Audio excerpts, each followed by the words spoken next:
Good afternoon, everyone, and welcome to the first meeting of this year's Muslim World Network Seminar Series.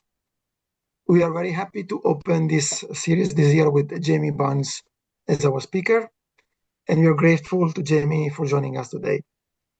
Unfortunately, due to unforeseen circumstances, I will also have to leave before the end of the seminar. I'm very sorry about that. And for this reason, I will hand over the chairing of the session to Stefan Williamson-Fa, who will guide the discussion and take care of the remaining part of the meeting, together with Lili Pupo, who will function as a discussant today. Thank you all for being here. I look forward to listening to the recording of today's discussion. And I also hope to see many of you at the EASA 2026 conference in Poznan next month, either in person or online, for the panel we have organized on the afternoon of July 21st, and for our network meeting, details of which will be shared with you soon. Stefan, the floor is yours. Thank you, Fabio. So I'll just go right in and introduce Jamie. We're really honored to have you. And even though we're kind of, I guess this is the idea, to move and bring in ideas from beyond just people working on Islam and kind of Muslim communities and societies. So it's a pleasure. So Jamie Barnes is an anthropologist and sociologist working at the University of Sussex, where he is an associate professor in sociology. His most recent work, in collaboration with Wakehurst, Royal Botanic Gardens, Kew, explores the different ways in which a place is known by both human and other than human bodies. His broader research, including his explorations of mystic experience, is strongly shaped by both phenomenology and autoethnographic practice. And this is what I believe he'll be sharing with us today. His talk is titled Steps Towards a Beyond-Physicalist Anthropology. So thank you, Jamie. The floor is yours. Brilliant. Thank you. Thank you, Stefan. Let me just get my notes up. And yes, please be free to just stop me. I can't see you anymore because I've got my notes before me. But thank you very much for the welcome. And thank you, Lily, Fabio, and Stefan for inviting me to talk today. I just also want to mention Jetsko, who's here, and John Mitchell, with whom I'm working on a special issue for How on Transcendence and Immanence. And the article that I've contributed, or I'm contributing to that special issue, I'm going to draw on that a little bit today as well. And I also just want to mention a colleague of mine in the Department of Sociology and Criminology at Sussex, James Hardy-Bick, who over the last couple of years I've been exploring these ideas with. So not only what a beyond-physicalist anthropology might look like, but also what the broader social sciences might look like from a beyond-physicalist perspective. Okay, so thank you all for coming. I'm also aware of what is sayable and what is not sayable is largely the result of your presence. I'm a great believer in, I guess it's linked with the beyond-physicalist ontology, but on what is possible is really the result of a kind of coming together and what is kind of drawn out in a particular moment within a particular space and time. Anyway, so I will get going. Part one, starting with a prayer. I want to start with a prayer. I'd like to begin by acknowledging the special ground on which we meet today. Anthropology itself, the study of being human. In this respect, I'd like to acknowledge those forgotten by recent history, those obscured by knowledge. In particular, I'd like to acknowledge, to remember, the presence behind all things, who fills all things, with whom and in whom we exist and have our being. Like eddies in a great river, too vast for us to truly comprehend, too glorious for us to grasp. In whatever way you can, be with us today, I pray. Not many anthropological gatherings, as I am sure you are aware, start with such an invocation. I wonder why not. Anthropology, it seems, is determined, or has been determined at least, to continue its most urgent task, its understanding of what it is to be human without any transcendent help. I've been asked today to speak about what a beyond-physicalist anthropology might look like. So prefiguratively, I dive right in. Not to imagine a future that slowly, if ever, comes into being, but to performatively, tentatively enact a beyond-physicalist anthropology in the world today.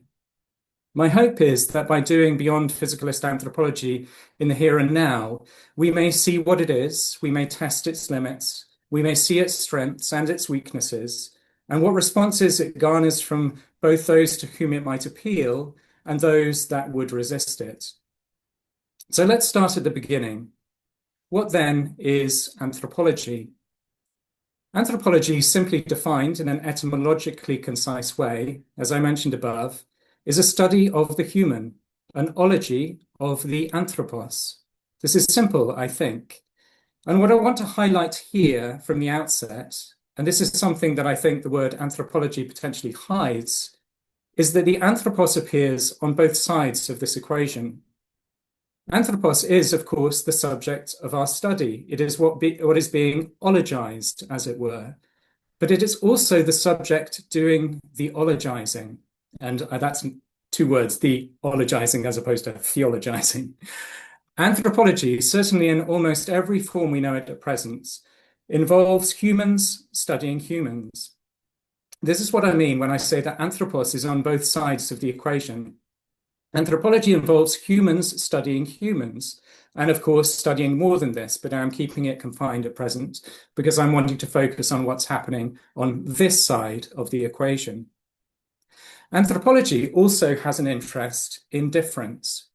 In fact, we might say that researching, studying, acknowledging difference is one of anthropology's key strengths and concerns. One of its central messages, which is something of an ethical and moral grounding point even, is that there are myriad different ways of being human. And through its method of in-depth participant observation and ethnographic description, anthropology tracks these myriad different forms. In sum, the anthropos that is being studied, that is being ologized, is diverse, colourfully diverse. Moreover, in its task to faithfully give account of difference, anthropology has continually needed to stretch its muscles to acknowledge, to express, and not to reduce these differences. In recent years, for example, through movements and debates that understand such differences not merely as cultural, but as ontological, for instance.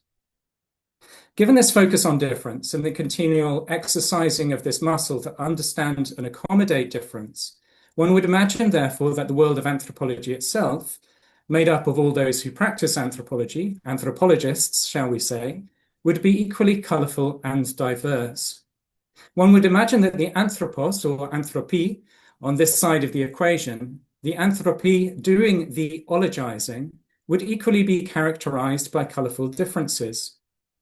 If one of anthropology's key moral and ethical concerns is, as I have suggested above, faithfully dealing with and learning from difference, of allowing difference to be difference, and anthropologists have taken this concern and imbibed it into their own practice, as surely any good educational endeavour would, then the world of anthropology made up of anthropologists on this side of the equation would surely be one of the most colourful and diverse places on earth. It would be, wouldn't it? Surely. Then why do we not hear more invocations like the one I started this presentation with, or ones completely different from it, within the world of anthropology? Is it that within anthropology in practice, it is okay for the anthropos that is being ologized to be ontologically different and diverse? We welcome it, in fact, but not, so it might seem, the anthropos on this side of the equation. Is it perfectly okay for the anthropos that is being ologized to express all kinds of difference, as long as that difference is kept at a distance, as long as it doesn't leak over onto this side of the equation, into the inner world of anthropology and anthropologists itself, into this community of practice? At this point, you might find your skin beginning to prickle, a lump starting to form in your throat, an offended knot taking hold in your heart, a defensive battle cry rising within you. Anthropology is one of the most diverse, accepting environments there is. and you could list off a whole number of illustrations to support your point. And I'm sure you would be right. But there are certain kinds of difference that are policed within anthropology, and policed quite strongly. There is a long and powerful critique of such policing. So today, I only want to give one example, as I don't want to excessively dwell on this fact, but to consider what might emerge from it. I also have a slightly different suggestion from previous work of what the root of this policing might be, which I am hoping will emerge as the presentation proceeds. I started with a prayer today, not only as a prefigurative act, but also to mirror a presentation by a well-known anthropologist of Christianity some 20 years ago, who also started his talk with a prayer, but one which was articulated with a different rhetorical aim to my own. I don't know where this presentation, now captured in an article, took place. It may have been at Sussex a few years before I started my doctoral training under this anthropologist's supervision. And I don't repeat it here to lay any blame of exclusion at this anthropologist's feet more than any other. In fact, I apologize for the way that the example singles him out. However, the example is succinct and useful for the purpose of illustrating what, in practice, is included and excluded in anthropological spaces, what kind of anthropos one is allowed and not allowed to be in such spaces. And the anthropologist is well known enough and influential enough, I think, to bear the burden of critique. Simon Coleman, therefore, starts his presentation just like me, as follows. I want to start with a prayer. He then proceeds, unlike me, in a different direction. Not, you may be relieved to know, he continues, a prayer that I am intending to pronounce over today's assembly, but one that I heard a couple of months ago during the Sunday morning service of the Word of Life Faith Ministry in Uppsala, Sweden. The presentation and article then continues by unpacking the prayer and what it tells us about the life of this church group. The first two sentences of Simon's presentation, it turns out, are arranged for comic effect. This comic effect works, of course, on the implicit assumption that one would never start an anthropological gathering with a prayer. Mimicking the start of a church gathering, Simon teases his audience into thinking he is about to pray, God forbid, before preempting just how awkward this might make some of his audience members feel. Not, you may be relieved to know, a prayer that I am intending to pronounce over today's assembly, he states, thereby letting his audience off the hook. You can almost hear a communal sigh of relieved laughter wash through his audience. A sense of secular group cohesion and belonging is re-established on the back of a joke. Those ontologically queer folk present, however, who do pray, and for whom praying is a central part of their being, but who nevertheless are trying to be anthropologists, look down at their thumbs and stay silent. Some of them even laugh along. Praying, apparently, is not something that anthropologists do, or at least we have learned today it is not something that we do when performatively together. Faith, and indeed one's ontological convictions, retreat to the private realm as anthropology re-establishes its boundaries as performatively and safely secular. As I said, this is but one example, and a small one at that, or perhaps not so small, for it highlights in quite a powerful way, I think, how anthropology and the world of anthropologists practicing anthropology is a social world too, and one that is worthy of attention just as much as any other ethnographic world we study. Anthropology is not just made up of final publications produced, as if these weren't produced somewhere, but it is made up of the spaces we occupy, the relations we have, the practices we engage with, and the gates it requires us to go through to belong. In a world where becoming an anthropologist is a challenging endeavor, not least through learning what that means as an undergraduate or doctoral student, but then also on into the world of gaining a legitimate voice through publication, guarded as that process is by gatekeepers and blind peer reviewers, but necessary to pass through nonetheless in order to gain the capital for employment. There are multiple ways in which the discipline disciplines, multiple opportunities, in fact, for the discipline to discipline. Power circulates within anthropology just as it does in any other setting. So what then is excluded in such moments and through such practices? Please let me be clear. I am by no means suggesting that we start every anthropological gathering with a prayer, but not to do so, in fact, for it to be taboo to do so, is very revealing, isn't it?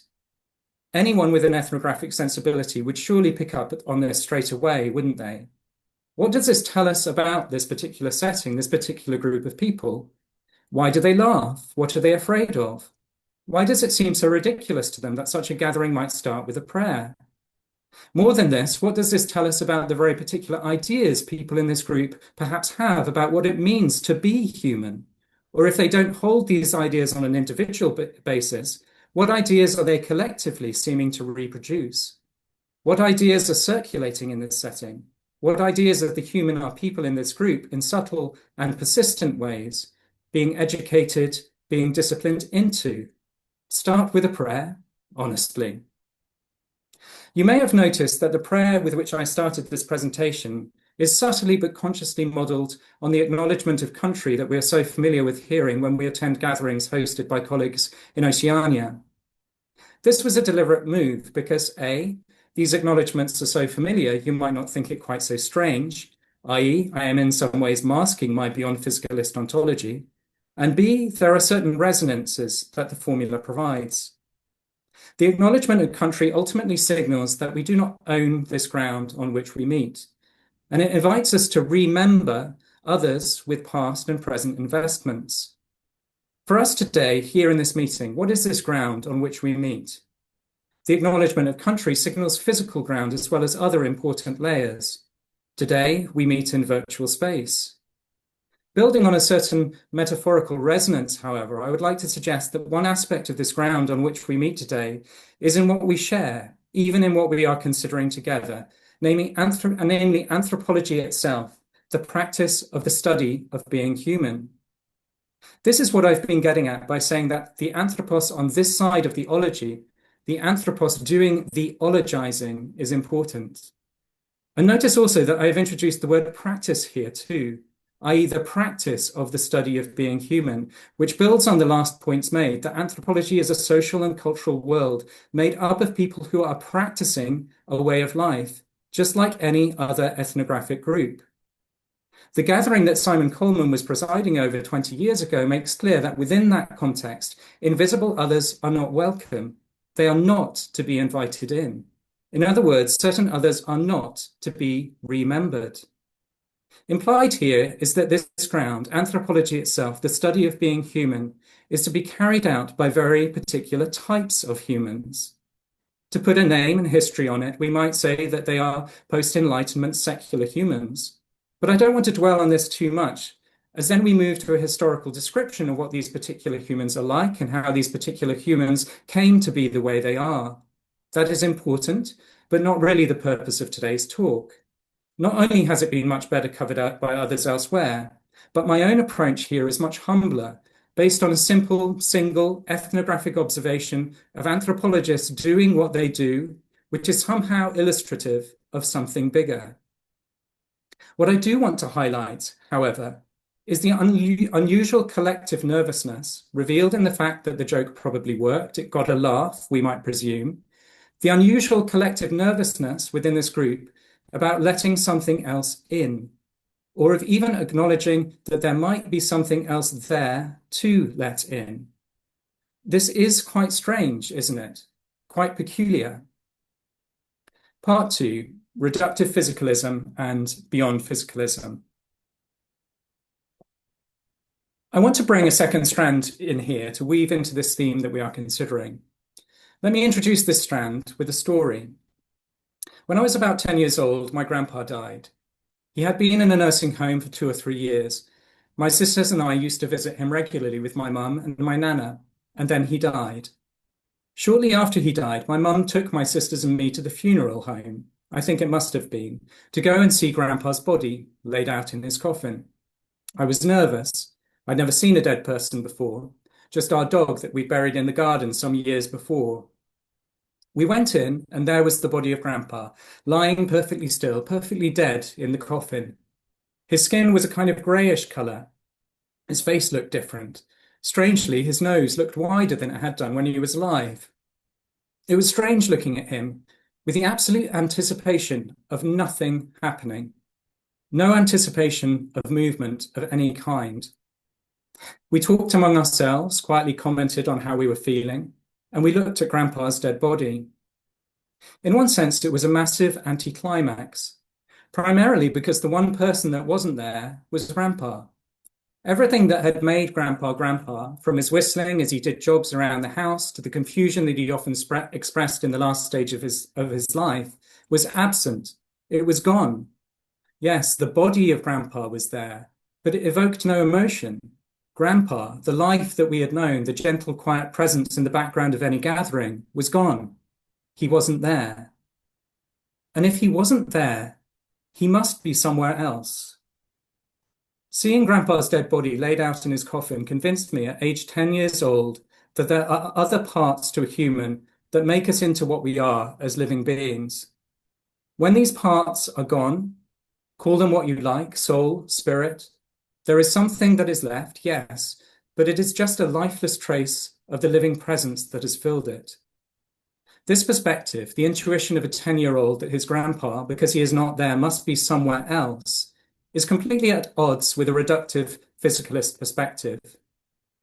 For a reductive physicalist perspective, one would understand all those things that make life, that make a living being alive, all those things that made Grandpa Grandpa, from his dry sense of humor to his chuckling delight over us as small children, to his subjective experience of the world, from his birth into it all the way to his exit from it, that all these things are, according to a reductive physicalism, purely the result of physical processes. When these processes cease, like a balloon deflating, all these aspects of being also fold up and simply disappear. In this logic, Grandpa is not anywhere else. He is simply not there at all. Leaving the nihilistic hopelessness of such a perspective aside, seeking to remain rational, as it were, this would seem like a sensible conclusion, wouldn't it? If we play it safe, as empirical observational science surely should, and stick with what appears to be the evidence at hand, physical processes happen, life happens. Physical processes cease, life ceases. Life is therefore the product of physical processes and nothing more. This is just not the conclusion I reached, however. And as we shall explore in a minute, it is not the conclusion that a lot of clever scientists and philosophers have reached either, after lifetimes of considering such questions. The evidence before me seemed clear and extremely convincing.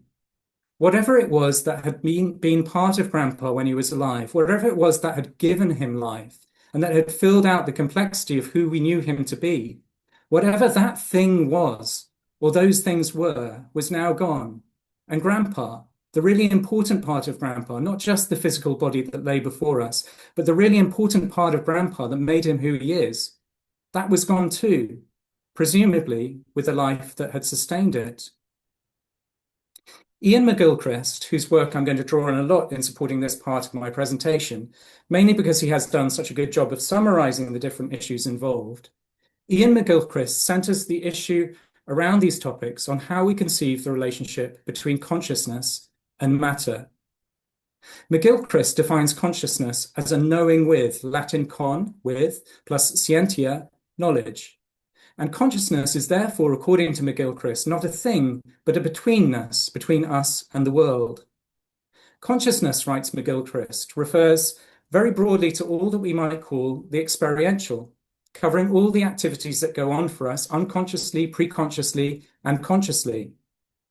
More than this, consciousness, according to analytical philosopher Galen Strawson, is fundamental.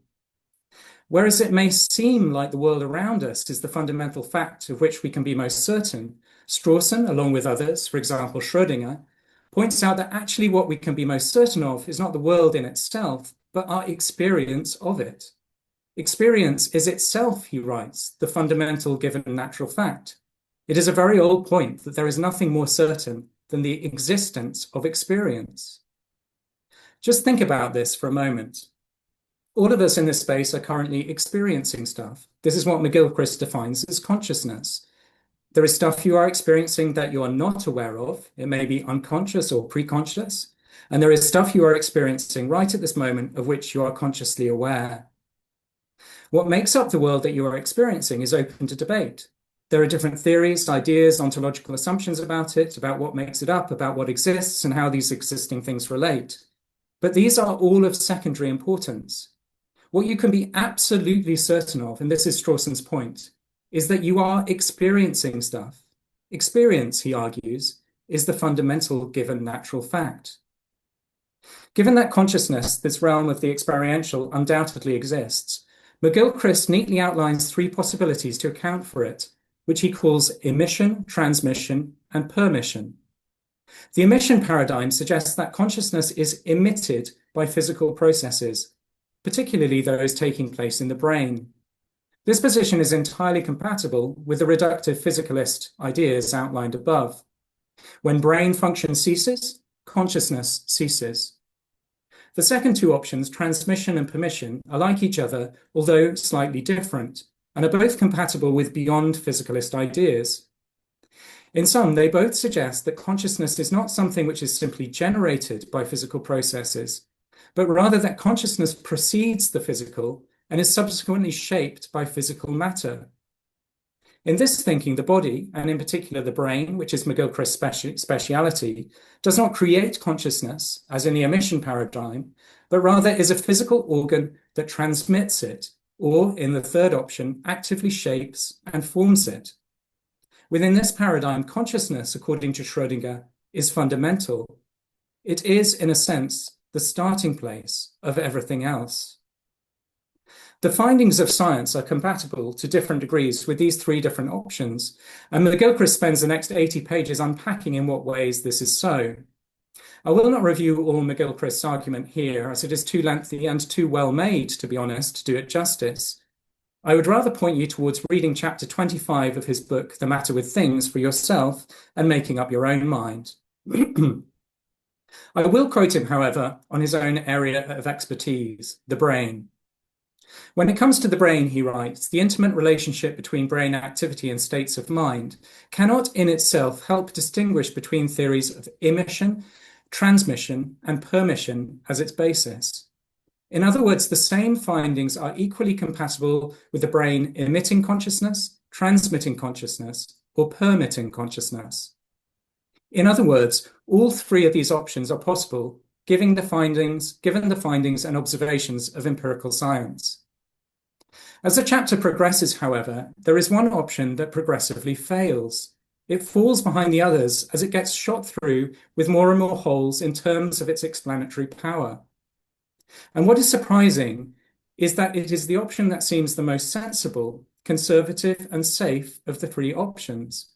The one option that seems to be supported by common sense and that doesn't seem to suggest anything above what is immediately observable. It is, of course, the theory of emission, which fits so neatly with a reductive physicalist ontology. As I said, I am not going to use the time today to review McGilchrist's argument. I would like to encourage you to do that for yourselves. If you are a hardened reductive physicalist, you will not be convinced by it.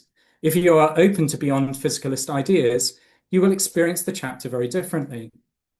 What I would say, however, is that McGilchrist's argument, standing as it does on the shoulders of a lot of great minds, should be taken very seriously. And one of his great contributions is to bring together these minds in a coherent and cohesive way. In brief, he brings in a lot of clever people, and in particular, a lot of clever scientists to support his case. And I say this simply to point out that he is not batty. And sorry, that's a colloquial English word for crazy, unless all the people he draws on are batty too. And just to mention, there are people like William James, the philosopher Thomas Nagel, theoretical physicist Niels Henrik David Bohr, David Bohm, Max Planck, and so on and so on. The list goes on. These people, not over the course of their whole lives, but certainly for some of them as their studies deepened and developed, in other words, by the end of their lives, all these people held beyond physicalist ideas. For them, consciousness was fundamental, matter secondary. So what is the relation between the two? Of course, there are different possibilities here. However, I like the idea, the suggestion, shall we say, that McGilchrist introduces, and it is certainly an idea that I intend to play with in my own thought and work on these things. Within an understanding whereby consciousness is fundamental, it focuses on the purpose of matter. If asked my view, McGilchrist writes, I would say that matter appears to be an element within consciousness that provides the necessary resistance for creation, and with that, inevitably, for individuality to arise. All individual beings, including ourselves, bring forms into being and cause them to persist. Each of us is not ultimately any one conformation in matter, but ship of Theseus-like, the conformation itself, the morphogenetic field which requires matter in order to be brought into being, but once existent persists while matter comes and goes within it. Remember Schopenhauer, matter is that which persists and endures. Since the development of new such form fields in consciousness seems to be part of the creative process of the cosmos, the lending of persistence for a while may be matter's peculiar role. And drawing on Schelling's notion of Weltzelle, I'm sure I'm mispronouncing that, world soul, he writes, this stream of energy or world soul flows in the cosmos like a vital current, unimpeded until it encounters an asymmetry, an inequality, a difference within itself, which acts as a point of resistance. By this resistance, something is precipitated out of the otherwise even flow, much as an eddy, a vortex arises in a stream of water. This product of nature is nothing mechanical or inert. It flows with vital energy itself, constantly renewing itself through the flow, which is both the product's cause and its effect. Individual human consciousness, according to Schelling, itself arises from just such a vortex. Since everything that comes into being arises from a similar vortex within the flow, no one thing is absolutely distinct from anything else that exists, nor from the flow at large. But each has a special role, which is arising out of the Weltzelle to achieve an expression of the Weltzelle, such that it, the always already conscious ground of existence, can come to know itself. Does this sound like New Age claptrap to you? To me, it does not. I am a Christian, or a Christian, as I prefer to say these days, and a Beyond-Physicalist. To me, it gives a pretty good description of the way I think the world is, of what it might be like, of how things might exist and be related to one another. It also suggests, reassuringly, that Grandpa, in some shape or form, might be somewhere rather than nowhere. Part 3, toward a Beyond-Physicalist Anthropology. Such views are all very well for someone we might research, someone on the other side of the equation, someone being ologized, as it were. But are you suggesting that we bring such perspectives over onto this side of the equation, into anthropology itself, into our practice of anthropology, the methods we use and the ideas we bring to bear in our making sense of other human lives? Yes, absolutely I am. And I think that this move almost certainly needs to be led by Beyond-Physicalist anthropologists, who importantly already actually exist, and those gravitating towards the kinds of ontological descriptions that McGilchrist and others in very different spheres give, which, in their view, reflect a better understanding about what exists and how those existing things relate, than the understandings of reductive physicalism, which have formed the background against which a previous anthropology has been formed. For my suggestion is that anthropology in its current form has been taking place against the background ontological assumptions of a reductive physicalism. This is not to say that anthropology, as it is currently practiced, subscribes to reductive physicalism, nor that all expressions within anthropology are reductive physicalist. Far from it. In fact, I believe that there are expressions of Beyond-Physicalist work littered throughout anthropology as it now stands. But if these are strong expressions, then they are also implicit, hidden, careful, and in many ways masked for the very reason that the background logic against which anthropology does its task, and therefore organizes what is sensible to say and what kind of human one can sensibly be, is reductive physicalism. In this, my suggestion is connected to, but broader than, important work before, which has focused on and therefore highlighted the social and cultural phenomenon of secularity, or the methodology of methodological atheism. As I suggest that these ideas and practices themselves fit within a larger, deeper background set of ontological assumptions. And by this, I mean that they gravitate more to reductive physicalism than they do towards the beyond-physicalist ideas that I introduced today. So what might a beyond-physicalist anthropology look like? Well, what I can do is to share a little of my own experience in this. Over the years, I've been practicing anthropology, and particularly recently in my contribution to a special issue for How on Transcendence and Immanence that Jesko Schmoller and John Mitchell and I are co-editing. I have been trying to develop a methodology where I remain true to my ontological commitments, and by this I mean my genuine thought-through, lived and evolving sense of what exists in the world and how these existing things relate to one another, even though these intuitions go against the norm within the anthropological communities of practice, both smaller and larger, where I've been carrying out my work. It's not that these communities of practice have been unwelcoming. For the most part, they have not. For the most part, anthropologists, especially when I present my work, as outside of this, most of the time, my ontological queerness is masked to some degree. But when I present my work, anthropologists and others have generally treated me with a sense of wonder and surprise. In fact, I have been well received in a number of different settings. Sometimes, at my most cynical, I wonder if this is the amusement of circus goers before whom a spectacle has been brought.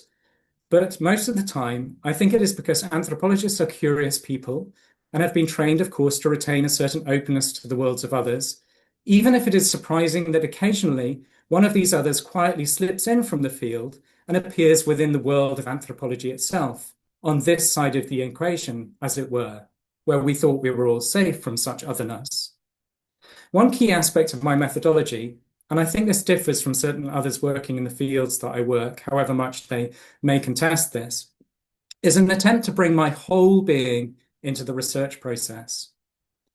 By this, I mean that this central question of anthropology, the question of what it is to be human, must be an open, reflexive question that implicates me within it.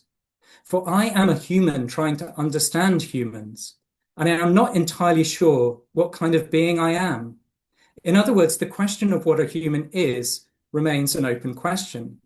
I cannot start this curious inquiry from stable ground, nor can I allow my encounters with others to not reflexively turn back on me with such piercing questions that cut to the heart of what I understand myself to be. I realized this 15 years ago when I started my inquiry into Christian experience, researching amongst the network of Christian communities of which I was a part. A central question of that research evolved as follows. How is it that reality becomes real to those that live it? I dove right in with this question, not only with my fellow community members, but also reflexively with myself. How has reality become real to me? What are the forces that have shaped it and that have given it a sure sense? That question led me to hold hands with phenomenology and to hover over my own life and the lives of others, gazing into the depths of experience that make up a life, the stories that inform such lives, that shape them and through which such lives are made sense. I sensed the flows of charismatic experience and the objects to which people, including myself, are devoted, and how these also shape experience and the worlds that people both live and create. And what was my methodology in doing this? Drawing on my own experience, my limited temporal bodied experience as a human, trying to understand humans. Anthropology has humans on both sides of the equation. Understanding that anthropology has humans on both sides of the equation is an important part of my methodology. So is autoethnography, so is phenomenology, which both align with the reflexive approach I seek to take. I may not fully understand what I am as a human, but in line with Strawson's point above, I can pay conscious attention to my experience as a fundamental fact. That's both phenomenological and autoethnographic. I can also pay attention to the experience of others, not directly, so it would seem, although, as an aside, within a beyond-physicalist ontology, this could be questioned as living beings are not as contained as they are under a reductive physicalist paradigm. Anyway, that's a digression. Whether I can know another's experience directly or only indirectly, what I do know is that I can pay attention to another's experience in whatever ways I'm able to do this and bring that experience into dialogue, into conversation with my own. And what I can also do is pay attention to the similarities and differences across these different cases. This was my methodology in my contribution to the How special issue, which had a focus on mystic experience. My starting place for that article was very simple. It was to recognize that when I read, or indeed heard, certain expressions of mystic experience, I noticed they resonated with me. One example of this is a description of experience that William James includes in his Varieties of Religious Experience. There's nothing particularly special about this account over and above any other. However, it was a good starting place, and James, of course, is well respected, which lends a certain gravitas to the account, which is from a man called John Trevor, who lived in the 19th century. So here is that account. So in the words of John Trevor, one brilliant Sunday morning, my wife and boys went to the Unitarian Chapel in Macclesfield. I felt it impossible to accompany them, as though to leave the sunshine on the hills and go down there to the chapel would be for the time an act of spiritual suicide. For nearly an hour, I walked along the road to the Cat and Fiddle and then returned. On the way back, suddenly, without warning, I felt I was in heaven. An inward state of peace and joy and assurance, indescribably intense, accompanied with a sense of being bathed in a warm glow of light, as though this external condition had brought about the internal effect, a feeling of having passed beyond the body, that the scene around me stood out more clearly and as if nearer to me than before, by reason of the illumination in the midst of which I seemed to be placed. This deep emotion lasted, though with decreasing strength, until I reached home, and for some time after, only gradually passing away. I also realized that this account, even though it resonated with me, does not resonate with everyone. This is something I've tested multiple times in class with my students, where, in a small phenomenological exercise, I share the passage above as an example of mystic experience, and then ask students to attend to their responses to it. Quite frequently, a large portion of the class will say that they can't relate to the description or the experience at all. They subsequently point out markers that indicate this distance, often signaling a religious context and language they can't relate to, or a historical era which appears strange and unfamiliar. They find it interesting, but strange. But occasionally there is a student for whom the description and experience resonate, who feels that they know exactly what Trevor is talking about. Most often this is because they feel out Trevor's world through the embodied lens of similar and yet different experiences of their own. They do this unself-consciously, perhaps imagining that others are having the same experience and are relating to the piece in the same way. It's only when we enter discussion afterwards that differences emerge. One person's embodied experience affords a certain understanding, a resonance. For another, that resonance is absent. We then explore this difference. It often turns out that the person who knows what Trevor is talking about has certain orientations and perhaps experiences that align more closely with those of Trevor himself, and which are expanded upon at length, unbeknown to the individual student, in the rest of Trevor's autobiography. This resonance, present in some and absent in others, is also part of my own experience, and the article proceeds to phenomenologically and autoethnographically explore this. Trevor is from a completely different social, cultural, historical setting to me, although he has a Christian background that, in many ways, he feels he has outgrown. Picking up on the phenomenological experience of resonance as a starting point, however, what I am interested to unpack is what this experience signals. Why is there resonance, and what constitutes it? How does resonance as an experiential fact point towards similarities across difference? Methodologically, I therefore bring Trevor's account of mystic experience into dialogue with my own, and the article proceeds as a kind of dialogical hermeneutic back and forth between myself and Trevor, from which I peel out certain common characteristics of mystic experience as they are expressed within and across these two different cases. I could give more detail, but I have been going on long enough already, and I want to leave enough space for conversation and response. I suppose the one thing that I would want to close with is that the methodology I have been using, developing even, draws something from ethnography. Certainly it can be justified as a type of autoethnography, although even here I would make some caveats. but it is not limited to an expression of participant observation or ethnography in a more traditional sense. And this confused at least one of the reviewers of the article, I think. And yet, it is deeply committed to the central task of anthropology, at least as I have outlined in this presentation, namely as a practice of the study of being human. Also, this kind of methodology is not in any sense limited to beyond-physicalist anthropologists. However, I think it can at least be one starting place for a beyond-physicalist approach, something we might expand upon in the discussion afterwards. Of course, it has its challenges. Whether reductive physicalist or beyond physicalist, it requires a level of phenomenological and autoethnographic reflexivity that some anthropologists, for whatever reason, feel uncomfortable with or seek to avoid. But if we are to take our task seriously as anthropologists, we must understand that we are responsible for what we do on this side of the equation. And we must also accept the burden of the challenges of ontological reflexivity that this brings with it. This also implies an ontological openness that admits that the question of what it means to be human is, as it ever should be, open and unanswered. We don't really know what kind of beings we are, but we can, with humility, dialogically engage with our participants and reflexively and phenomenologically with ourselves to answer through becoming this most urgent of questions. Thank you.